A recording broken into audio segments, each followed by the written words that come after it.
Magandang araw. Ngayon po ay magpapakain tayo ng ating mga fingerlings na pinakawalan natin noong October 20.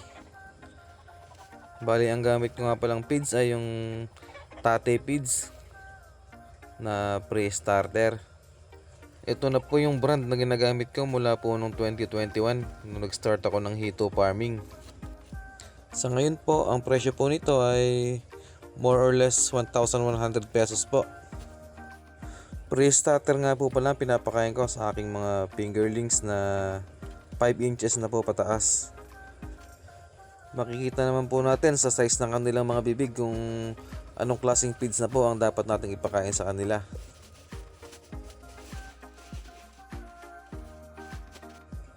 Bale 20 kilos nga po pala ang isang sako ng Tate Feeds.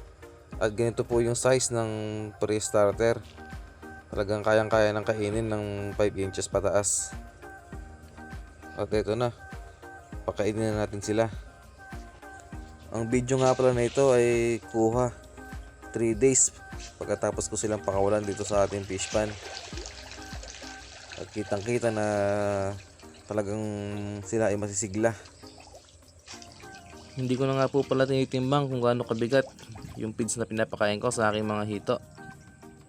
Basta hinahagisan ko lang po sila ng pakalat para po sure na lahat ay makakakain. Tumitigil lang po ako maghagis kapag napansin ko na wala nang ganong kumakain sa kanila. Gawin lang po ang aking ginagawa. Hindi nga lang po pala feeds ang pinapakain natin sa aking mga alagang hito. May mga pinapakain po ako sa kanila na nakukuha ko lang po ng libre. Kagaya po ng hasang ng isda, laman loob ng manok, at saka mismo yung kakamatay na manok galing po sa mga poultry. Nilalaga ko po muna yung mga yon bago ipakain sa aking mga alagang hito para hindi mangamoy yung ating tubig. Pinapakain ko nga rin po pala sila ng mga panis na tinapay galing sa mga bakery na binibigay lang sa atin.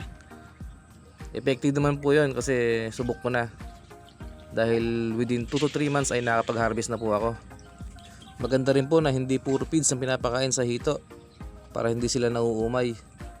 Tsaka para na rin po makatipid tayo. Maganda po ang kitaan dito sa hito farming basta madiskarte lang po tayo.